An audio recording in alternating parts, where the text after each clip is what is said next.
Buenas tardes, jóvenes estudiantes. En la clase del día de hoy vamos a hacer nosotros un recuento de la anatomía del encéfalo y por lo tanto vamos a recordar ciertas estructuras anatómicas que van a ser de gran ayuda para el diagnóstico por imágenes. ¿Por qué? Porque de pronto, si es que hay una hemorragia parenquimatosa, ustedes tienen que localizarla. Es decir, hemorragia parenquimatosa, ¿en dónde? Ya sabemos que está en el cerebro, pero tenemos que localizarla en el lóbulo temporal, frontal, occipital, o de pronto si hay un SB isquémico, tenemos que determinar en qué núcleo basal se encuentra. O sea, y cuáles son los núcleos basales. El tálamo, el caudado, núcleo lenticular, incluso si es que hay una lesión a nivel del polígono de Willis, tenemos que identificar el nombre de la arteria que está comprometida. Y así con otras estructuras que nosotros ya tenemos conocimientos previos de asignaturas anteriores. ¿Ya? Entonces vamos a recordar la parte de neuroanatomía del encéfalo. ¿Ya? Y les voy a dar paso al videoconferencia de la clase que les tengo preparado para el día de hoy. ¿Ya? Esperemos un momentito.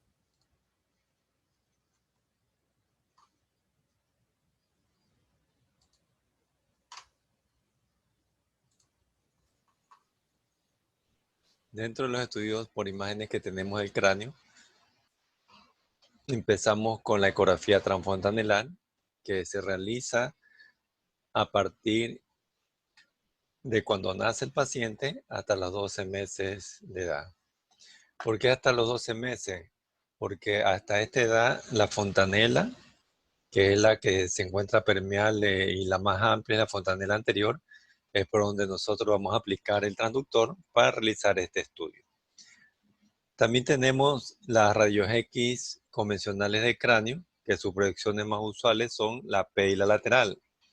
Depende de la región donde presente, en este caso, un trauma o una lesión palpable, entonces se pedirá una proyección específica. Pero las proyecciones estándares son la P y la lateral. También tenemos nosotros la tomografía de cráneo, también llamada tomografía de cerebro. Tomografía se abrevia TC, tomografía computarizada de cráneo o de cerebro. Y la IRM, que corresponde a la imagen por resonancia magnética, entre otros estudios. Aquí tenemos nosotros un esquema de la anatomía externa del cráneo en un paciente pediátrico. Vemos una vista lateral, una vista anterior, una vista superior y una vista posterior, donde nosotros podemos observar la fontanela anterior, ya que es este espacio muy amplio que se encuentra en la parte superior y anterior del cráneo. También tenemos espacios que van a separar los huesos, que se llaman las suturas. En la rayos X de cráneo, ¿qué es lo que vamos nosotros a valorar? Solo la estructura ósea. ¿Ya? Cualquier lesión ósea, como por ejemplo una fractura o de pronto una tumoración. Pero en esta rayos X nosotros no podemos valorar lo que es el parénquima encefálico, lesiones intraparenquimatosas, ¿ya? O intraventriculares. Aquí tenemos nosotros una proyección AP de cráneo. Acá tenemos una rayos X lateral de cráneo. Son proyecciones radiológicas más comunes o más frecuentes que se van a solicitar. En el desarrollo embriológico recordamos que el encéfalo proviene de una yema de la parte anterior, y entonces se va formando el cerebro con sus respectivas circunvoluciones, surcos y cisuras cerebrales. Posteriormente pasa el encéfalo. También tenemos la formación de rombencéfalo, que es el futuro cerebelo, ¿no?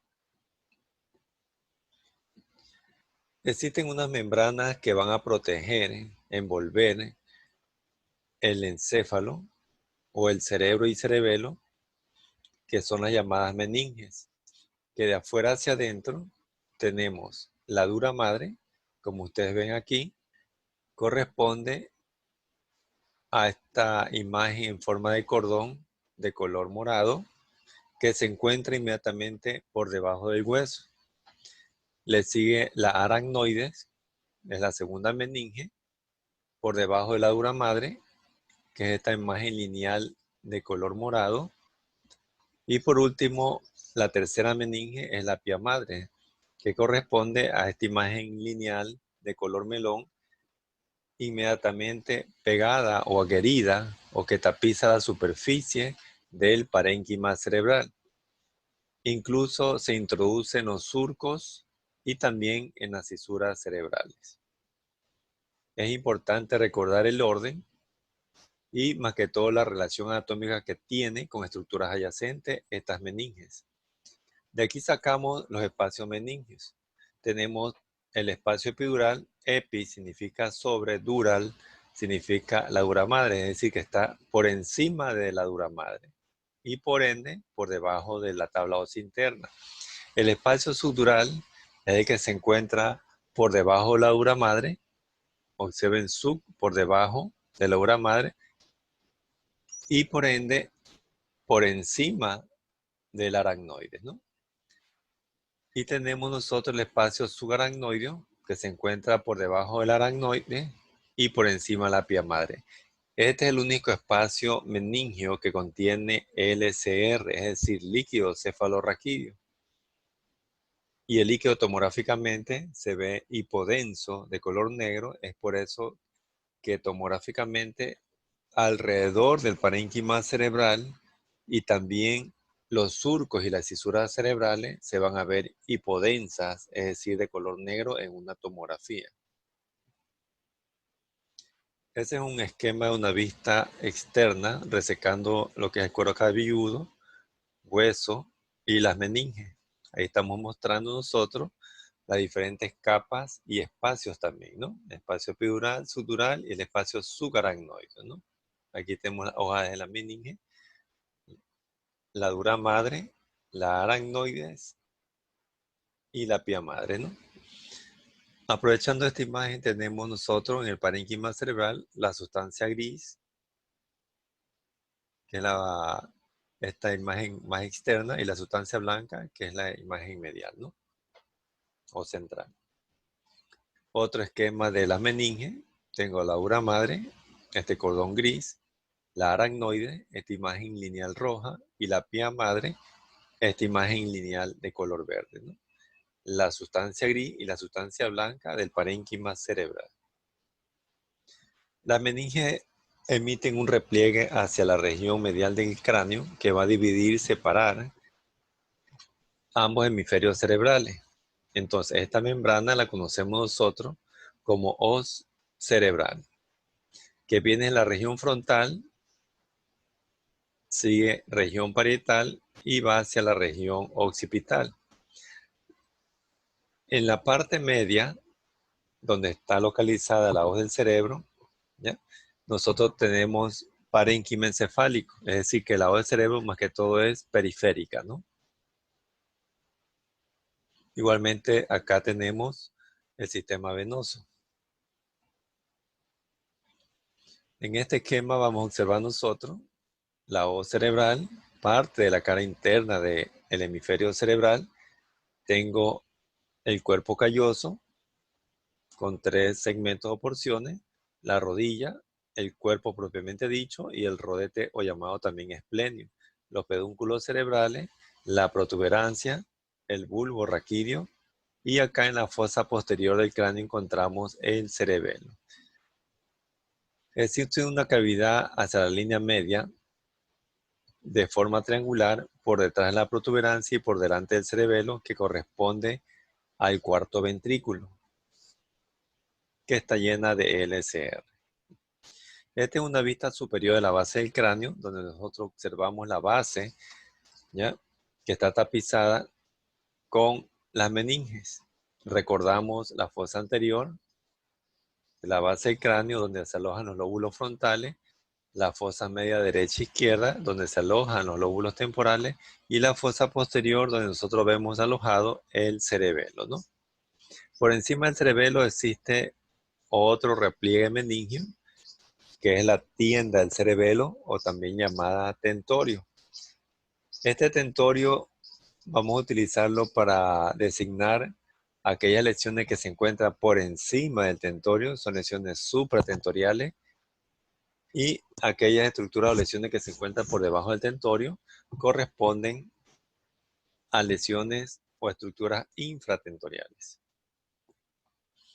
Este es un esquema, una vista externa del parénquima cerebral donde nos llama la atención las circunvoluciones, los surcos cerebrales, ¿ya?, que están entre circunvolución y otra, y la cisura cerebral, ¿no?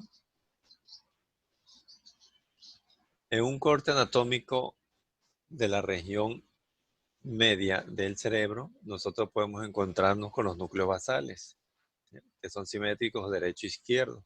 Aquí nosotros tenemos la cabeza del núcleo caudado, la cola del núcleo caudado, tengo el tálamo y el núcleo lenticular. Aquí está la cápsula interna con su brazo anterior, rodilla y brazo posterior, y la cápsula externa. Este es un esquema anatómico de ambos hemisferios para diferentes niveles de corte. Aquí hacia el lado derecho nos llama la atención este espacio amplio que normalmente se llena de líquido cefalorraquídeo y que corresponde a la cisura del silvio del lado derecho, que va a dividir o está adyacente o está entre el lóbulo frontal y el lóbulo temporal. Recuerden que por detrás de la cisura del silvio tenemos el lóbulo temporal y por delante el lóbulo frontal. Y hacia la parte medial encontramos otro lóbulo, que es el lóbulo de la ínsula, ¿no?, adyacente a la cisura del silvio. En este corte del hemisferio cerebral del lado izquierdo nos llama la atención este espacio que se llena de LSR, que corresponde al ventrículo lateral del lado izquierdo.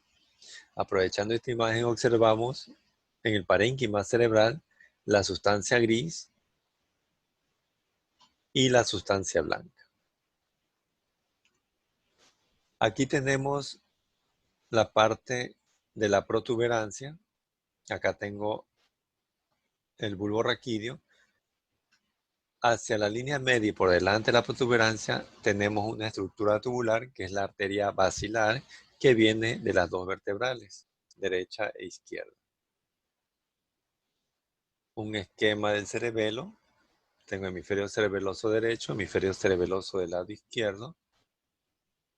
Una vista lateral del cerebelo. En la parte superior encontramos el vérmix, en la parte inferior la amígdala cerebelosa. Por delante del cerebelo tengo la cavidad triangular que se llena de LCR, que corresponde al cuarto ventrículo, que se encuentra por detrás de la protuberancia, ¿no? Porque la protuberancia es esta, el bulbo raquídeo, lo que está en la parte más inferior, que están por delante del cuarto ventrículo. Tengo el sistema ventricular.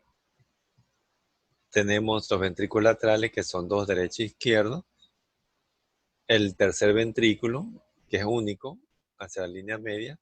Y el cuarto ventrículo. Los ventrículos supratentoriales, es decir, los que se encuentran por encima de la tienda del cerebelo, son los ventrículos laterales y el tercer ventrículo. Y el infratentorial vendría a ser el cuarto ventrículo. Los ventrículos laterales, que son derecho e izquierdo, que están de color celeste, tienen a su vez porciones, segmentos, astas o también llamados cuernos, ¿no? Los cuernos anteriores, o también llamados astas anterior o frontal, las que se localizan adyacente a los lóbulos frontales. Su cuerno posterior, también llamado occipital, lo que se encuentra adyacente a los lóbulos occipitales. Y los cuernos astas inferiores, también llamadas temporales, lo que se encuentra adyacente al lóbulo temporal. Acá tenemos el cuerpo y el atrio.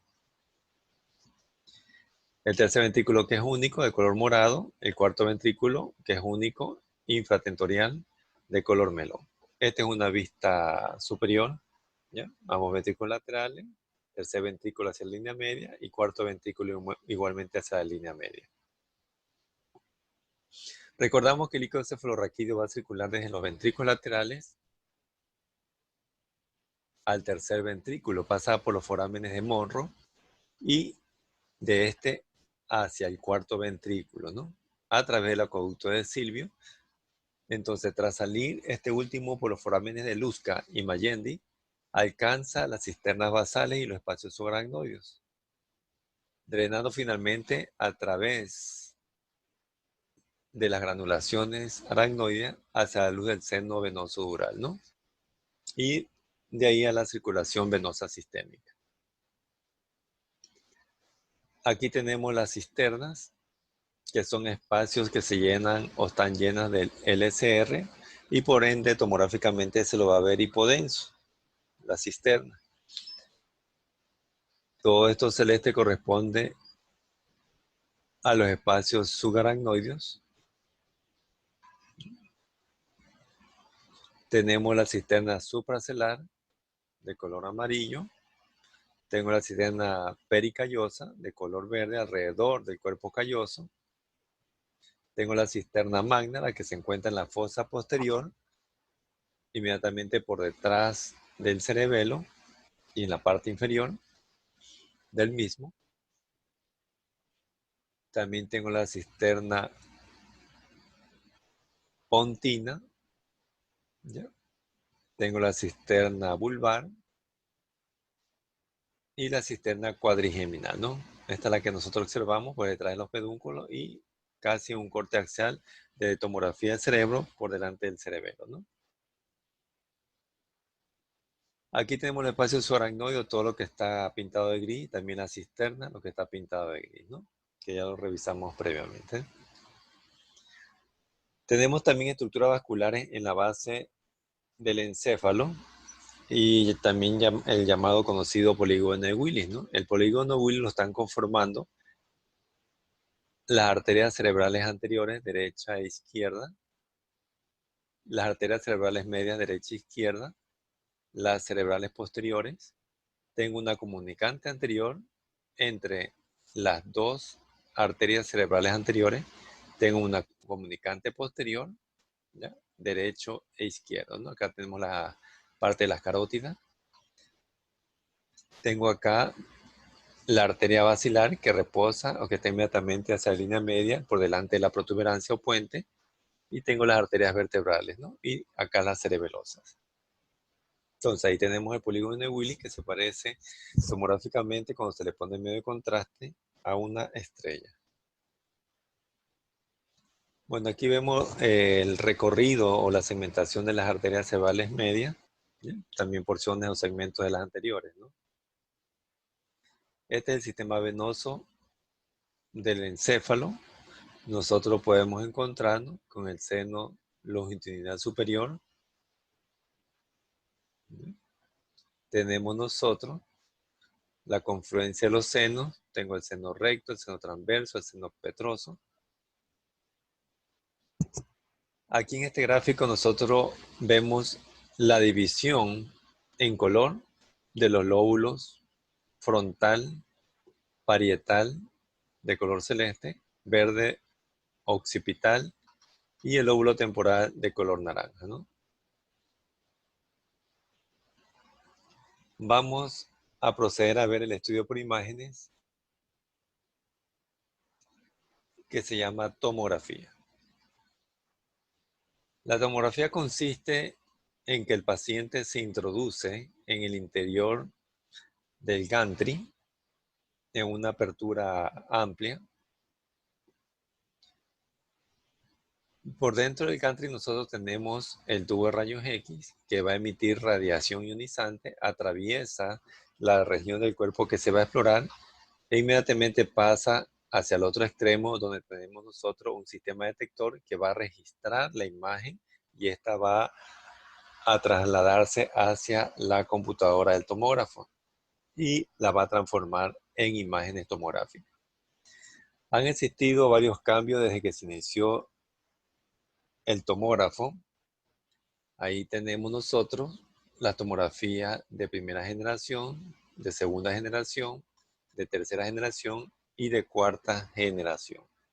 Hasta la actualidad donde tenemos nosotros la tomografía multicorte, ¿no? Cuando se inició el tomógrafo como equipo de diagnóstico, Aquí tenemos nosotros un ejemplo de la primera generación. Lo celeste representa al paciente, lo verde es el tubo de rayos X y lo naranja es el detector. Como existía un solo detector, el tiempo de duración era muy largo y la imagen no era tan nítida, salía como pixelada en ese entonces, ¿no?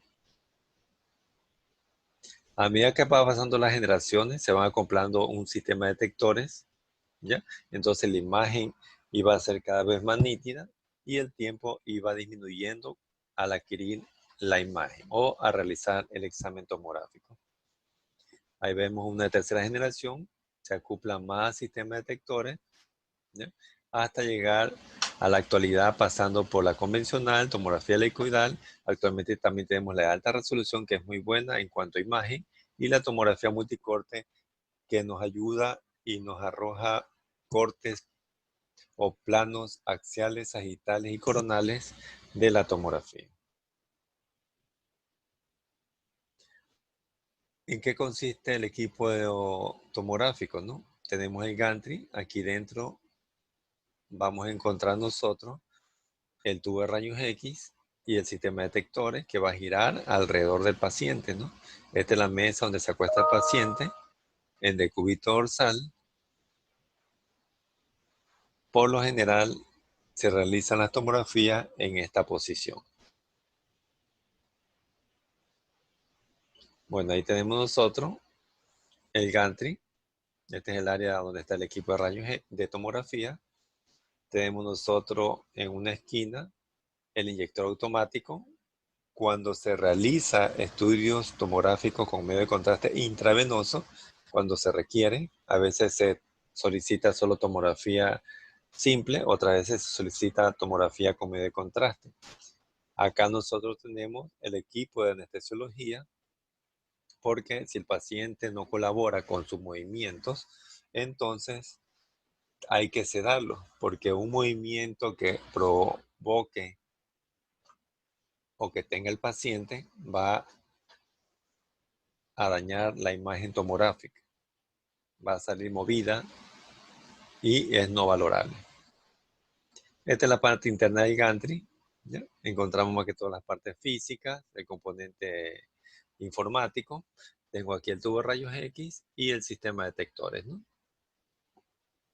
Esta es la otra área donde se encuentra el técnico, el tecnólogo o licenciado médico que va a realizar el examen.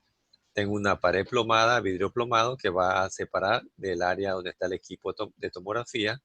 Tenemos aquí un monitor de la parte interna del tomógrafo, un sistema de computadoras, la computadora para la inyección de medio de contraste automático, ¿ya? Una impresora en caso de que se quiera imprimir en placas o láminas de acetato. Actualmente se puede imprimir en películas de acetato, se puede quemar CD o se puede mandar directamente a la web. Acá en la pared nosotros encontramos una caja que puede ser metálica o puede ser de madera con acrílico blanco y una luz blanca fluorescente en su interior.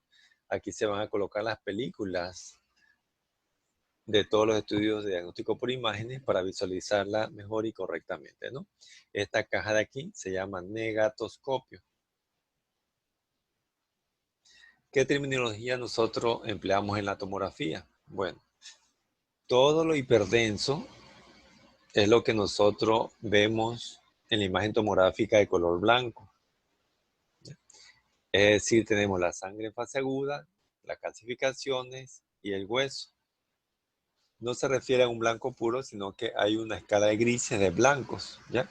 Puede ser un gris claro, que también es hiperdenso, un blanco tenue es hiperdenso, o un blanco marcado, que también es hiperdenso. Hipodenso es todo lo gris o negro que nosotros observamos en una imagen tomográfica, como el edema perilesional, el líquido, la sangre en fase subaguda, la sangre en fase crónica, la grasa y el aire se ven hipodensos. ¿Y qué es isodenso?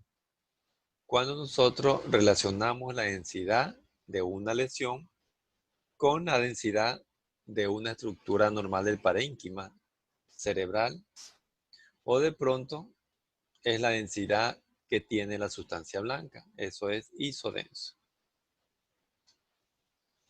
Ahí nosotros colocamos al paciente de cúbito dorsal, su cabeza en el apoyo o en el receptáculo que se encuentra en el extremo de la camilla. Se colocan unas almohadillas para sujetar la cabeza y nosotros con eso impedimos movimientos de la cabeza del paciente y se le comienza a hacer los cortes tomográficos. Como ejemplo de cortes tomográficos, nosotros podemos poner esta imagen que es un pan, ¿ya? Un molde de pan. En la tomografía, nosotros lo que realizamos son cortes tomográficos axiales, es decir, como rebanadas de pan desde la base del cráneo hasta la parte más superior de la bóveda craneal. Entonces, esto sería anterior al paciente, esto sería posterior, este es derecha y este es izquierda, ¿no? Y por lo tanto, en una imagen tomográfica, como en esta figura del pan, nosotros podemos encontrar que esto es anterior de la cabeza, esto es posterior, esto es derecho y esto es izquierdo. Por lo tanto, acá nosotros veremos los lóbulos frontales, los lóbulos occipitales, lóbulo temporal o parietal derecho, lóbulo temporal o parietal del lado izquierdo. ¿Qué significa tomografía? Tomo viene de corte, grafo de escritura, imagen o gráfico. Por lo tanto, nos hemos acostumbrado, aunque erróneamente, ya a decir corte tomográfico. Le indicamos un corte tomográfico, en realidad es solo una tomografía, ¿no? Porque se vuelve redundante decir corte tomográfico. Ahí nosotros tenemos una película de un examen tomográfico.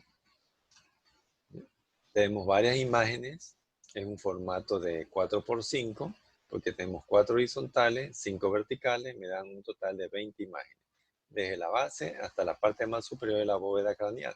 Observen ustedes que las estructuras que se ven en cada imagen son totalmente diferentes. ¿Por qué? Porque son a diferentes niveles de cortes. Por eso nosotros visualizamos de manera diferente cada corte. La primera imagen que nosotros vemos en una tomografía corresponde al llamado topograma o también scout view. Bueno, se le pone por lo general una imagen parecida a una rayos X.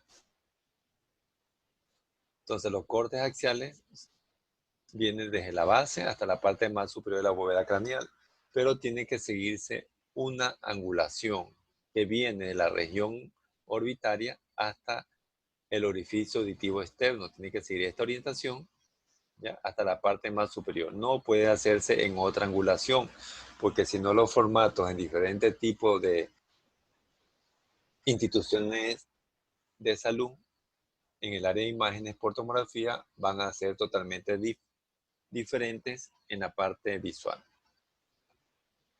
Ahí tenemos cortes anatómicos o esquemas anatómicos donde observamos la base del cráneo. Tenemos la fosa anterior, donde se alojan los lóbulos frontales. Tenemos la fosa media derecha e izquierda, donde vemos nosotros los lóbulos temporales. Y tenemos la fosa posterior, donde se aloja el cerebelo. Acá nos llama la atención, bueno, la cisura de Silvio del lado derecho. Vemos nosotros la diferencia entre sustancia gris y sustancia blanca. Tengo parte de los núcleos basales, el cerebelo, ¿no? Aquí tenemos los pedúnculos cerebrales. En este tercer corte observamos los ventrículos laterales, sustancia gris, sustancia blanca. Ahí observamos tomografía del cerebro simple y tomografía del cerebro con medio de contraste. Ya vamos a ver la diferencia entre las dos, pero observen los diferentes niveles de corte. Tenemos la base, apenas, bueno, aquí solo apenas se ve las fosas media, derecha e izquierda. La fosa posterior, acá sí vemos fosa anterior, lóbulos frontales, fosa media, derecha e izquierda, donde se alojan los lóbulos temporales, y en la fosa posterior, donde encontramos nosotros el cerebelo, protuberancia y el cuarto ventrículo. En un corte más superior tenemos aquí, llama la atención, los cuernos frontales en los ventrículos laterales derecho e izquierdo. parte de la cisura de Silvia derecha e izquierda, que son estas imágenes lineales hipodensas de color negro, ¿ya? La cisterna cuadrigeminal. Tengo los ventrículos laterales, ya con sus cuernos frontales y occipitales. Vamos hacia la parte más superior, tengo parte de los ventrículos laterales. Y en la parte más superior de este estudio, solo nos encontramos con los lóbulos parietales de ambos hemisferios cerebrales. Igualmente con la de medio contraste, ¿no? La diferencia aquí que nosotros observamos pintado a nivel de la base, que no lo vemos acá en la tomografía del cerebro sin contraste, es las estructuras del polígono de Willis, ¿no? Que están llenas de medio de contraste. Bueno, entonces hemos visto un recuento anatómico, o de pronto hemos reforzado la parte de neuroanatomía en la parte de lo que es encéfalo y sus estructuras. Por eso es importante destacar cada una de las estructuras, como les mencionaba anteriormente. Si es que nosotros tenemos una lesión, una patología en el polígono de Willis, en una tomografía, en una resonancia magnética, el diagnóstico sería de pronto un aneurisma, por ejemplo, ¿ya? Pero el diagnóstico tiene que ir acompañado de la localización del aneurisma. Es decir, la respuesta no es solamente aneurisma. Doctor, se observa un aneurisma. No, se observa el aneurisma en la arteria cerebral anterior del lado derecha, en la comunicante posterior izquierda, ¿ya? En la arteria cerebral media del lado derecho. Entonces tenemos que distinguir o conocer dónde se encuentra la patología. Incluso en los núcleos basales, porque no podemos decir, bueno, ese base isquémico está localizado en los núcleos basales, ¿ya? Entonces tenemos que determinar en qué núcleo basal de los tres tenemos ese base isquémico, por ejemplo. O es el tálamo, o es el núcleo caudado, o es el núcleo lenticular. Y así de pronto también con las hemorragias del sistema ventricular, que vamos a ver la próxima semana, que ya entramos a patologías, pero en tomografía. Entonces es una hemorragia ventricular, pero complete la respuesta, ¿ya? ¿En qué ventrículo? Ah, en el ventrículo lateral. ¿En qué ventrículo lateral? Recuerden cuántos ventrículos laterales existen, derecho e izquierdo. ¿Y en qué parte del ventrículo lateral? En el cuerno frontal, en el cuerno occipital, en el cuerno temporal, o también llamada, de pronto ustedes la conocen como astas, ¿ya? Anterior, posterior o asta inferior. Y así con todas las estructuras anatómicas. Por eso es importante no aprender, porque eso ya lo hemos aprendido en semestres pasados, en asignaturas pasadas. Recordar la parte anatómica, ¿ya? Los conceptos anatómicos del encéfalo. ¿Alguna inquietud, alguna pregunta, jóvenes, sobre el tema? Aquí, en la última diapositiva, entonces, vimos nosotros la tomografía del cerebro tanto simple, en diferentes cortes, tanto desde la base hasta la parte más superior de la bóveda craneal, tanto simple como de contraste. ¿Qué es lo que tenemos que hacer con las imágenes tomográficas? Primero, antes de llegar a la patología, que es la próxima semana, apropiarnos de manera visual de las estructuras de cada nivel de corte en la tomografía de cerebro. Sustancia gris, sustancia blanca. Apenas nosotros vemos los núcleos basales, pero ya tenemos que ir poco a poco reconociendo que los núcleos basales son ligeramente hiperdensos, es decir, tienen un gris ligeramente claro. Y el sistema ventricular, que es hipodenso, es decir, de color negro, porque el LCR, que ya hemos visto nosotros tomografía en el ciclo pasado, en Imagenología 1, en el séptimo semestre, en tomografía el líquido se ve hipodenso, es decir, se ve de color negro, ¿ya? Y el resto de las estructuras también es importante, porque de pronto a veces ni les pregunto el diagnóstico, sino que le digo, bueno, en la fosa anterior de la base del cráneo, ¿quién se localiza?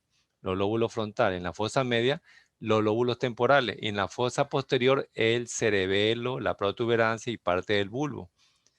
Eso es conocimiento previo, eso es conocimiento que ustedes ya tienen que tener, o de pronto si ya lo han gastado, lo han perdido parcialmente, entonces lo recuperan repasando lo que hemos visto nosotros en neuroanatomía en semestres anteriores. Algo más teníamos aquí en las diapositivas. Bueno, ¿alguna inquietud, jóvenes? ¿Preguntas? Una pregunta. Dígame, Villalta. Bueno, sí, una pregunta. O sea, el video que nos mostró, ¿será que es posible que, digamos, lo suba a la plataforma o se vea en algún lado? Porque para Ya, repasar está sí, súper ya bien. les voy a explicar en la segunda parte del día de hoy. Le voy a recordar la parte del aula Moodle, el aula Zoom, es decir, las actividades sincrónicas, las actividades asincrónicas. Y tocando el tema que usted menciona, ustedes tienen que saber que dentro de las guías de la educación virtual de la Universidad Estatal de Guayaquil, los docentes están obligados a subir los videos de contenido de clase a la plataforma para que el estudiante refuerce el conocimiento de lo que se ha visto en clase, porque de pronto no podemos captar todo en ese momento. Tenemos por ahí, nos distraemos, de pronto se fue el internet, se me ocurre, como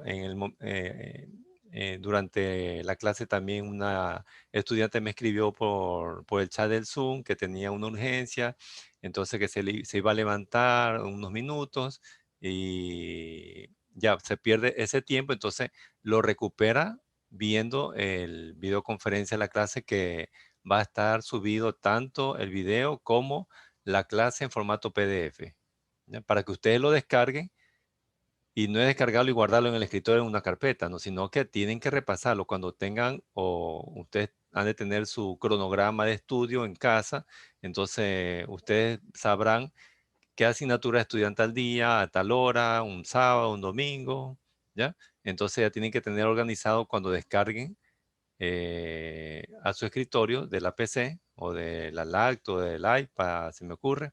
Entonces ya se organiza. Entonces tienen que descargar tanto los videos como las clases. O sea, no es para de pronto, no, no voy a asistir a clase porque, bueno, el tema de asistencia es otro punto que vamos a tratar en la segunda parte del día de hoy, ¿ya? Sino que el video y las clases son para descargarlo, no para guardarlo, no para ponerlos en una carpeta en el rincón del escritorio de su PC, sino que para repasarlo. Mientras más repase, más aumenta el conocimiento y adquieren más conocimiento ustedes, ¿ya? ¿Alguna otra inquietud, jóvenes? ¿Alguna pregunta? Bueno, entonces vamos a pasar a la segunda parte de la clase del día de hoy.